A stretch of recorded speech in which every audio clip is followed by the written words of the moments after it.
A continuación tenemos la presentación de Tomás Unger. Es toda una leyenda en el país y no necesita presentación. Es ingeniero de la Universidad de Portland y ingeniero por la actual Universidad Nacional de Ingeniería, aquí en Lima.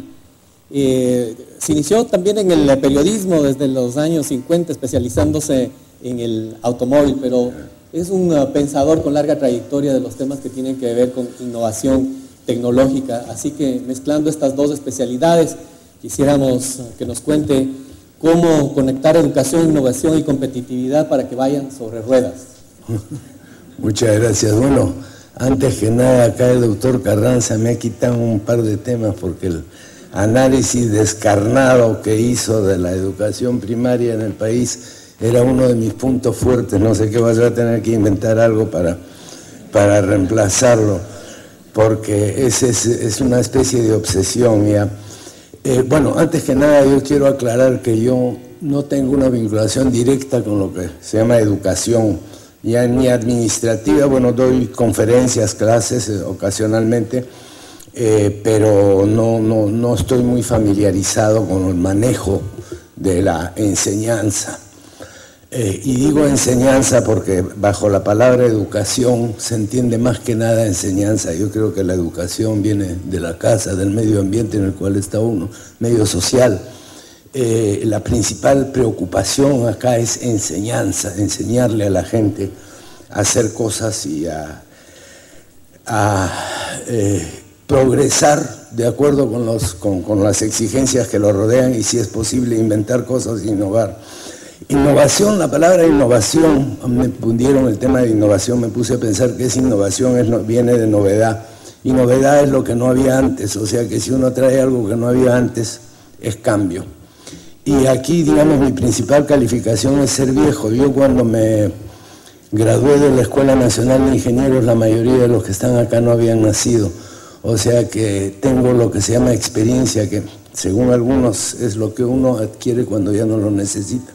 Pero en fin, esta experiencia me ha permitido ver la evolución de la educación en el Perú y los cambios que ha sufrido y cómo algunas taras que nosotros traemos desde la época colonial, perdón, yo tengo ¿cuánto? 20, 25, ya, porque si no me pongo a hablar de historia y me gana el tiempo, 20 minutos, ok. Gracias.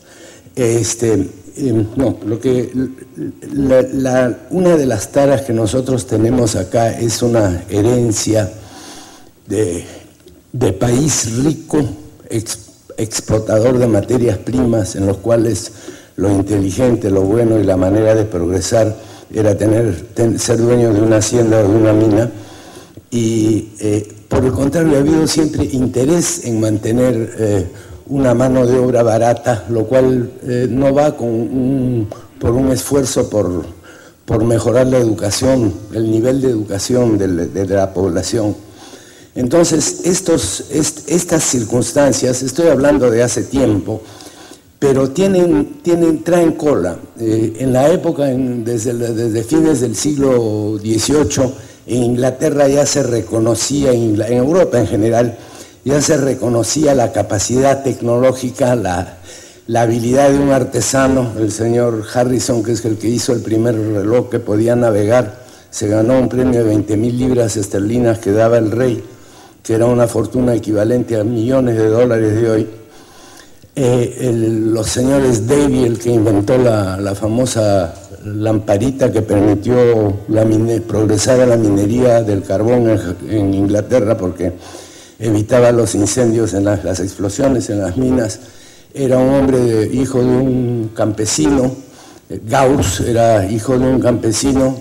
Faraday era hijo de un obrero cuáquero, etcétera, etcétera. Pero son países que supieron apreciar eso y terminaron Davy creo que lo hicieron barón, sir, todos eran sir, en fin, todos pasaron a un nivel social alto porque quienes gobernaban esos países eran muy inteligentes y se daban cuenta que para poder competir tenían que estimular la innovación, en este caso llamémosla la inventiva, el trabajo, estimularlo y venciendo barreras sociales, cosa que nosotros no hemos hecho y hemos adquirido una tradición que desgraciadamente todavía pesa. Y aquí viene justamente lo que estaba hablando el doctor Carranza, esta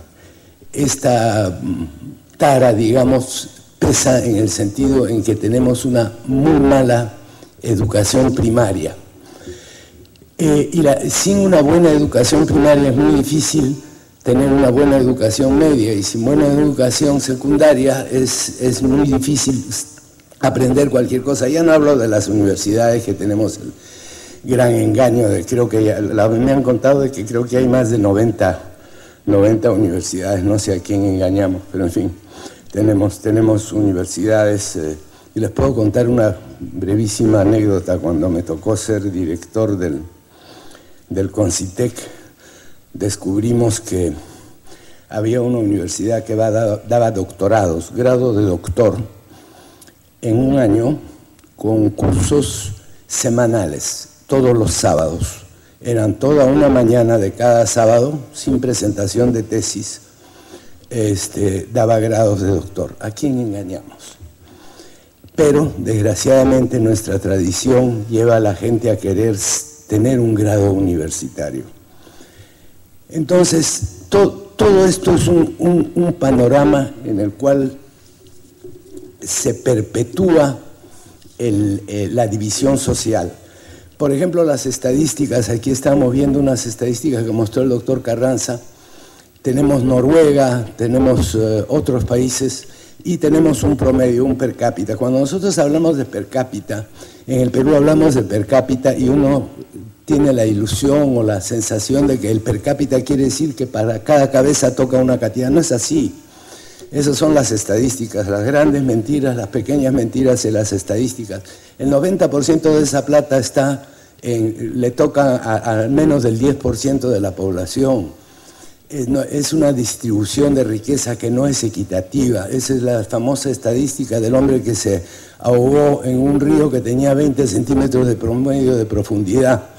Esas son las estadísticas. Desgraciadamente el per cápita en Noruega sí está distribuido, y fue Arnold Toynbee, creo que el que dijo que a medida que nos alejamos del Ecuador, primeramente el per cápita es más alto y segundo está mejor distribuido. Esa es otra de las facetas de esto.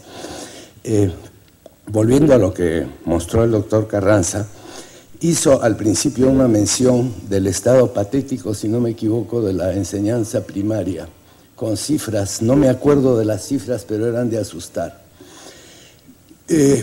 A mí me han pedido que hable de innovación. Yo les expliqué que para mí innovación es cambio, porque innovación es poner algo que no había antes.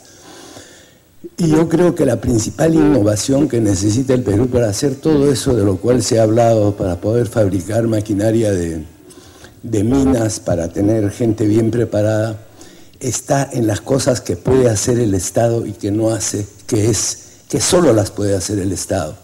Porque la enseñanza como empresa privada es un magnífico negocio, pero es un negocio para los que tienen plata y perpetúa el status quo.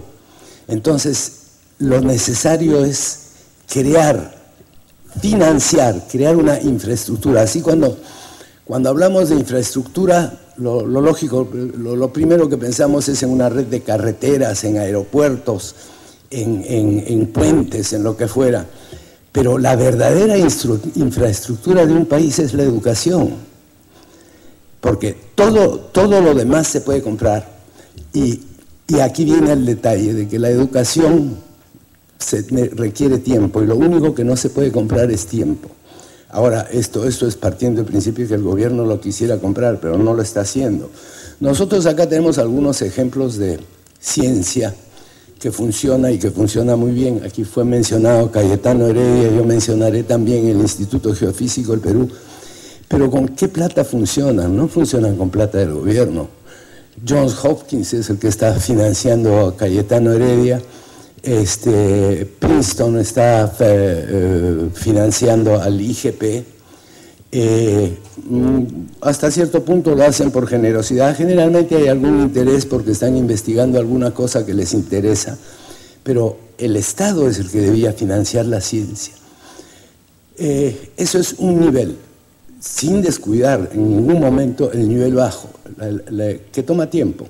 Si el día de mañana, por un milagro, que no veo cómo podría ocurrir, pero pensemos que hay milagros, aparece una generación de buenos profesores de primaria, bien pagados, eso es básico también, y que sean bien pagados.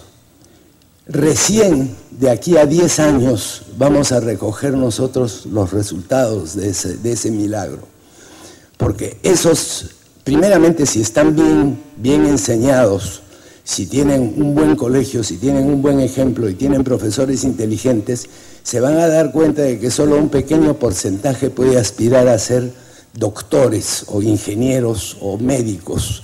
Cuando me refiero a doctores, porque hay de los unos y de los otros, el doctorcito, el abogado, el doctorcito médico, pero siempre viste mucho más doctor, ¿no?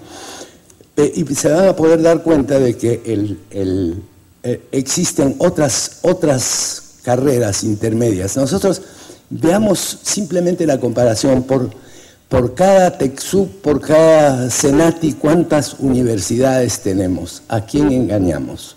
Esa es una cosa para ponerse a pensar. Bueno, vuelvo al tema, le dije me voy a ir por las ramas porque aquí me quitó el piso el doctor. Pero es que, bueno, es que estamos totalmente de acuerdo.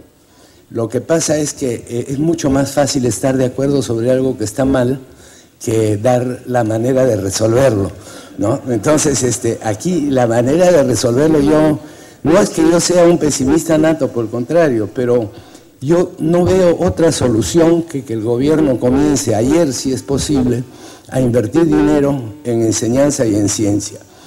Ahora, la inversión para financiar la ciencia, lo que también mencionó el doctor, que es la financiación de proyectos de investigación, es sumamente importante. ¿Por qué? Porque nosotros ya tenemos científicos, tenemos gente contra viento y marea muy capaz que, aún con los limitados recursos que ha habido acá en las universidades locales, han logrado grandes avances.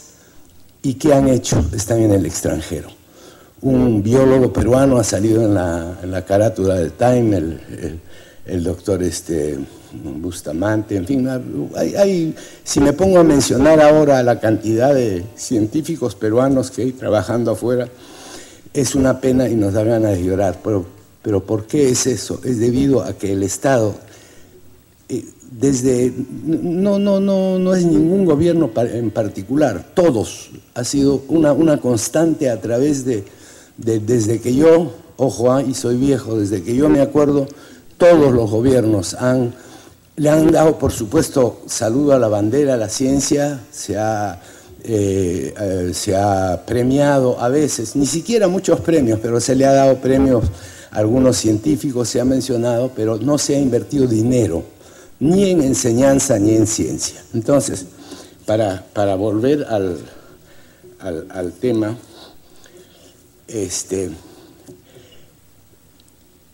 ¿cuál sería, a mi modo de ver, lo más importante para lograr un sistema educativo que llene las necesidades del país y que además dé una base para un desarrollo industrial? Primero, tenemos que pensar qué es lo que queremos. Queremos darle valor agregado a nuestros productos de exportación y aprovechar el hecho, como se acaba de mencionar en el caso de la minería, el hecho de ser prominentes mineros, el de crear una industria que abastece a la minería. Para eso necesitamos los mandos intermedios. Pongamos de que las universidades, innumerables universidades que tenemos realmente producen profesionales, pongamos que el 10% de las universidades, que es más o menos la realidad, produce profesionales capaces. Pensemos cuántos mandos intermedios se necesita por cada graduado de la universidad. Si es que en un negocio bien administrado y bien hecho, son decenas.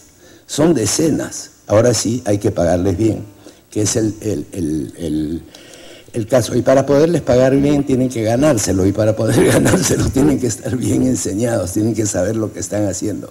Y aquí viene con esto ya voy a terminar, aquí viene la base de lo que yo ando pregonando, de lo que he escrito varias veces. Por supuesto, todo el mundo me dice bestial, pero nadie le hace caso. El cómo y el por qué. Nosotros tenemos una larga tradición de que la enseñanza técnica es enseñar el cómo, no es enseñar el cómo, es enseñar el por qué para que sepan el cómo. Un piloto de avión, para encomendarle un avión de $100 millones y la vida de 120 personas, no tiene que ser un diseñador de aviones, pero para poder ser piloto de ese avión tiene que saber por qué vuela el avión. ¿Por qué? Para reaccionar ante una emergencia, para tener una idea de qué es lo que está haciendo, no solamente qué botón apretar cuando se prende la luz. Eso no basta, hay que saber qué es lo que hace ese botón y por qué lo hace. Entonces ahí se le puede encomendar un avión. Lo mismo sucede con todo.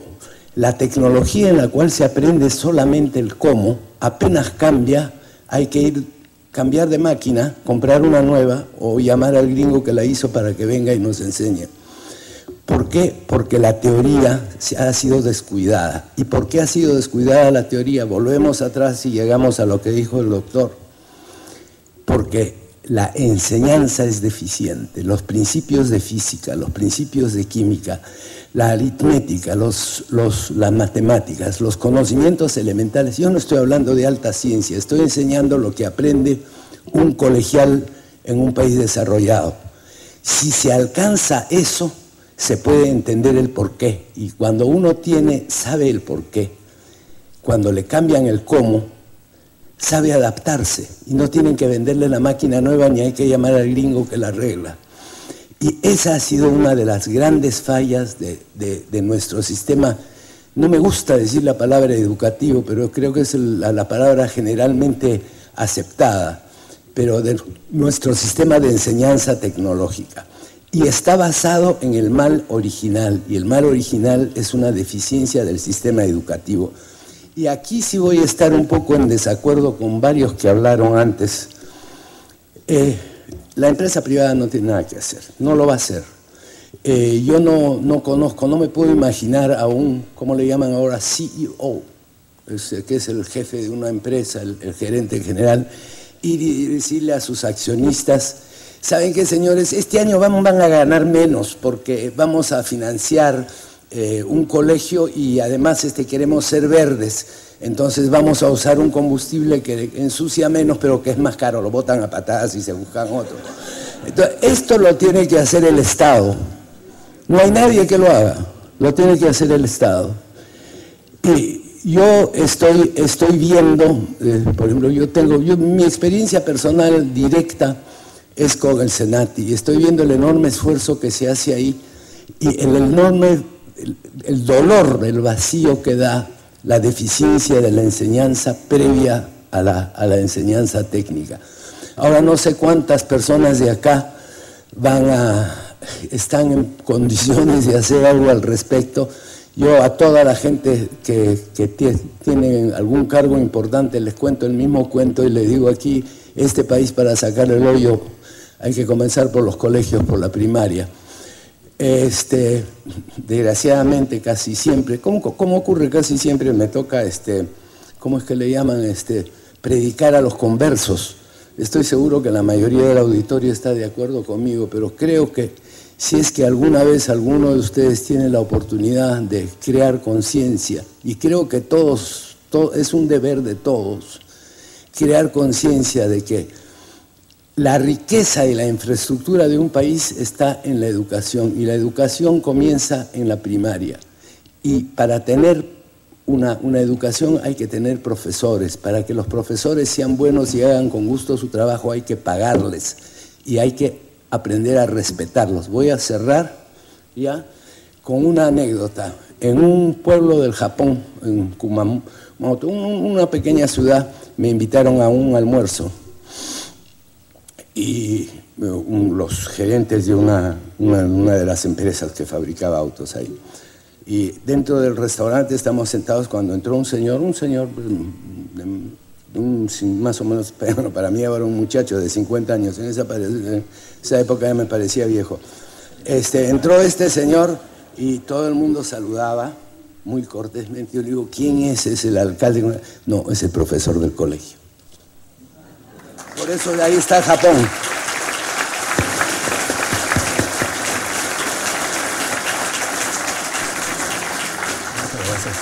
Bueno. Muchas gracias al ingeniero Unger por sus reflexiones. Tenemos espacio para un periodo de preguntas y respuestas. Les agradezco hacernosla llegar. Tenemos algunas y vamos a comenzar con una para el doctor Carranza. Esta mañana se ha analizado la desconexión entre la formación que reciben los jóvenes y las necesidades empresariales. Ello ha redundado en altos niveles de desempleo juvenil, alta informalidad y baja productividad. ¿Qué hacer para mejorar esa conexión entre educación y formación técnica por un lado y necesidades del mercado laboral por otro? Es un tema central. Les voy a contar una anécdota. En Moquegua tienen el porcentaje más bajo de personas nacidas, educadas en la región, que trabaja en la minería. Sus institutos tecnológicos preparan a los muchachos para exportar, técnicos contables, pero no los preparan para minería. Mencionaba una palabra muy importante que son las externalidades, ¿no? Y eso quiere decir que lo que uno hace en un sector va a afectar al resto de sectores. Voy a mencionar otra palabra, que son fallas de coordinación. Cuando dos personas, dos empresas o una multitud de actores no coordinan, se generan problemas como este de acá. Entonces, hay una labor fundamental del Estado en evitar estas fallas de coordinación entre la educación, lo que necesita el mercado, ¿no? Y cómo preparar a los muchachos.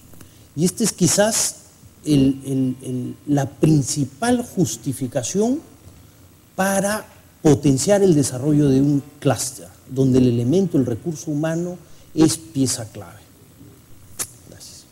Gracias. Tenemos una pregunta para el ingeniero Unger.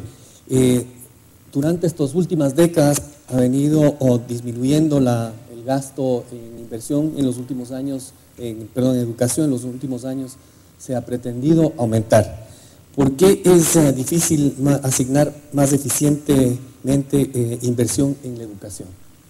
Bueno, primero no sé responder la pregunta, pero lo que quiero decir es de que hay que tener en cuenta siempre, cuando se habla de educación, se habla de inversión versus en dinero real, o sea, de cuánto el poder adquisitivo de lo que se invierte hoy no se puede comparar con lo que se invirtió hace 20 años, y segundo, que es el crecimiento poblacional. Es cierto que la explosión demográfica en el Perú se ha frenado, pero de todas maneras, si nosotros vemos nuestro triángulo, nuestra pirámide poblacional, siempre la base es muy ancha. Entonces es de suponer de que el número de alumnos debe haber aumentado en cierta proporción. Tal vez el doctor Carranza conozca las cifras, pero no sé si la cantidad de dinero invertida hoy por cada alumno en edad escolar, cómo compara con la cantidad de dinero invertida hace 10 o 15 o N años. No estoy en condiciones de contestarlo, pero lo que sí quiero llamar la atención es de que la comparación no es tan fácil, no es simplemente extrapolar una línea recta, son varios factores que moderan esa relación, y uno de ellos es la relación de la cifra absoluta con el número absoluto de educandos, es una, y la otra es el poder adquisitivo. Ahora, tengamos en cuenta una cosa, que si los profesores en el Perú recibieran remuneraciones adecuadas a lo que se supone que saben, porque eso también es otro cuento, ¿no? De repente le pagan más de lo que merecen, no lo sé, pero ganan una porquería. Entonces, todo eso es una cosa que habría que revisarla por alguien que conozca de estas cifras. Yo no estoy calificado para dar una opinión. Lo que sí estoy calificado es para estar profundamente preocupado. Luis, ¿quisieras agregar alguna cosa adicional? Quizás una reflexión, y tiene que ver con el deterioro de la educación a lo largo de muchísimos años. La educación, la pieza fundamental de la educación es el alumno y el maestro, ¿no? Uno tiene la infraestructura, las máquinas, pero es el alumno y el maestro. Y lo que tenemos es en stock de capital humano un deterioro de muchas décadas de la calidad de nuestros maestros. Tiene que ver con malos sueldos, tiene que ver con politización del sector educación, falta de incentivos, y convertir, a grosso modo, un poco menos, 300.000 maestros en 300.000 maestros buenos no se hace de la noche a la mañana. La nueva ley de carrera magisterial tiene la virtud de ser gradual, de aumentar significativamente los sueldos de los maestros, quizás no al nivel que deberían estar en términos absolutos, pero en términos relativos sí. La ley anterior tenía una escala absolutamente plana. Si había un maestro con 40 horas, director de escuela, quinto nivel, ganaba prácticamente lo mismo que un maestro de primer nivel que recién entraba. Esa escala tiene una pendiente significativa. Y un maestro con 40 horas con responsabilidad de director de escuela puede ganar hasta casi 3 veces el sueldo de lo que gana alguien que recién entra. Pero para lograr esto tiene que pasar exámenes. Y si reprueba exámenes 3 veces, está fuera. Entonces, esto genera los incentivos para preparar, pero tiene que ser gradual. Hemos visto las estadísticas, 85% de los maestros no tienen competencias mínimas en lógico-matemático y 50% en comprensión lectora. Si pasamos a todos los maestros inmediatamente a la carrera magisterial y le decimos te vamos a pagar más, díganme, políticamente el gobierno anterior o cualquier gobierno va a estar en capacidad de poner a 150.000 maestros en la calle. No. Por eso la gradualidad de la ley de la carrera magisterial es necesaria desde un punto de vista de factibilidad política. Ya no es un tema financiero solamente, es un tema de viabilidad política. Hemos perdido 30 años, hemos destrozado el stock, el capital humano de nuestros maestros a lo largo de 3 décadas. El camino es muy largo, pero hay que hacerlo bien, porque si no vamos a fracasar en este intento de mejorar la educación y mejorar el nivel de ingreso promedio de los peruanos. Una preocupación con respecto a dice, ¿cómo podría entregarse la conducción de la formación técnica productiva a las empresas sin antes crear conciencia de responsabilidad social? ¿Acaso no hay algún riesgo de limitar la educación y la formación técnica al interés empresarial? El tema es muy sencillo.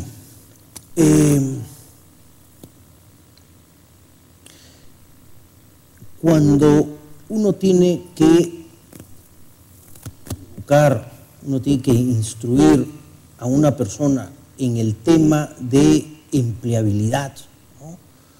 ¿Quién es el más capacitado para enseñarle a una persona todo lo que tiene que hacer un técnico de SENASA, por ejemplo? Y falta mano de obra en eso, ¿no? Falta gente en empaque, falta gente en técnicos en riego tecnificado, ¿no?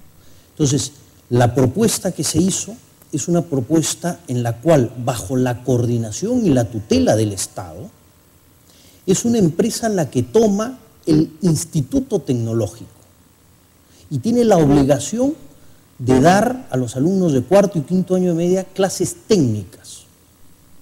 Lo equipa el Estado, le pone los equipos, pone la infraestructura, pero a cambio de eso, el costo por alumno de los colegios secundarios de la zona, de la región, son atendidos gratuitamente.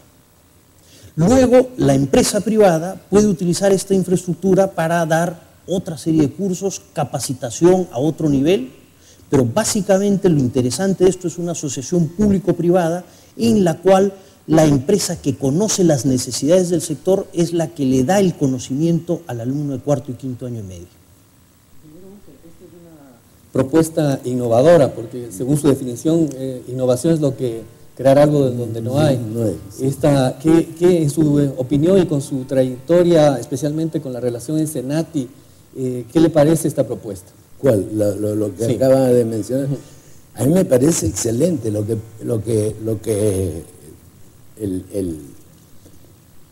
primero que las empresas saben mejor que nadie qué es lo que se necesita y es casi de hecho de arranque una garantía de empleo. El dar si lo ha entendido bien, es prácticamente va con una garantía de empleo. Todo eso está muy bien, pero todo eso está ya a un nivel que parte del principio de que el alumno que va a entrar a eso tiene ciertos conocimientos básicos. Y ahí es donde esa es mi preocupación. Mi preocupación es la etapa previa, que ninguna empresa la va a recoger por lo que yo les dije, porque es prácticamente a fondo perdido, ¿no es cierto? Esto me parece excelente, es impecable, pero lo que nosotros la crisis, el problema está más atrás, está más abajo. Si llegamos a ese nivel, en buena hora, magnífico. Y estoy seguro que debe haber muchísimas empresas que están interesadas en asegurarse de que a medida que crecen van a tener el personal adecuado para poder mantener la demanda de sus productos. Pero todo eso parte del principio que hay un nivel mínimo en el acceso. Y ese nivel mínimo es el que usted mencionó al principio y que es el que es preocupante. Es lo que yo le llamo la infraestructura del país. Vamos a terminar con una pregunta para los dos panelistas. Hay una preocupación con respecto al mejor sistema de becas, ¿no? Se señala que el papel de las becas puede ser clave para mejorar la educación y la generación de intelectuales. ¿Cuál es el mejor sistema para entregar becas que contribuyan al objetivo que discutimos en esta sesión, mejorar la educación, la innovación y la competitividad?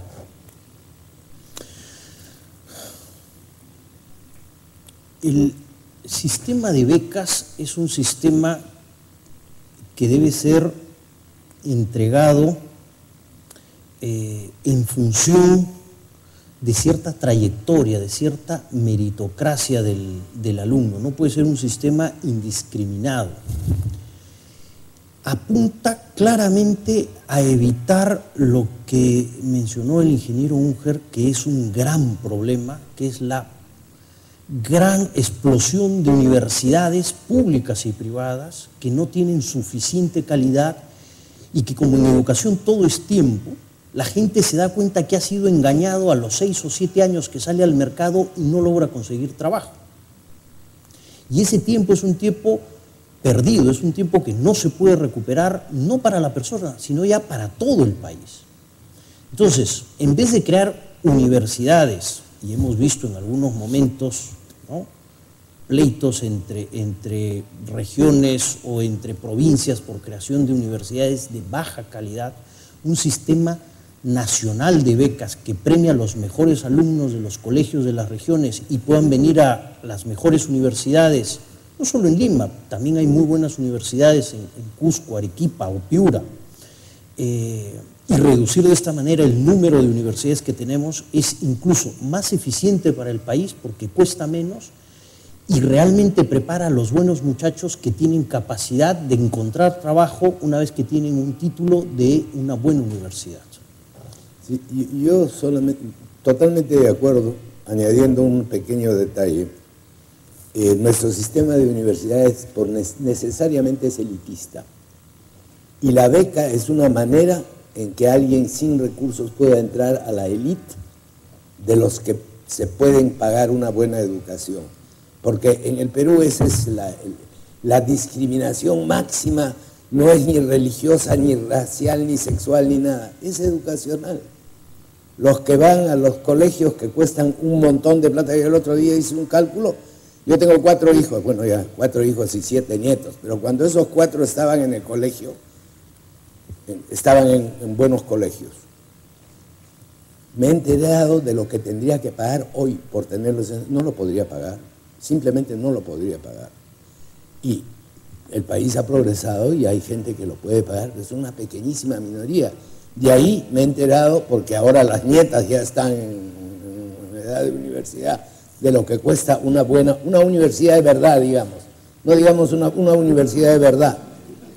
Es decir, bueno, comprarle un carro sale más barato que mandarla a la universidad. No estoy bromeando. Entonces, en ese sentido la beca es una maravilla porque rompe un poquito el elitismo de la educación superior, pero nuevamente no resuelve el problema básico para nada. Además, las verdaderas buenas becas, las que mandan a los chicos al extranjero, a universidades especializadas, a los que han demostrado alguna habilidad extraordinaria, eso no regresan. No regresan porque ¿qué van a hacer acá? Patear latas. Bueno, muchísimas gracias a nuestros panelistas. Terminamos esta mesa con un mensaje. Muchas gracias.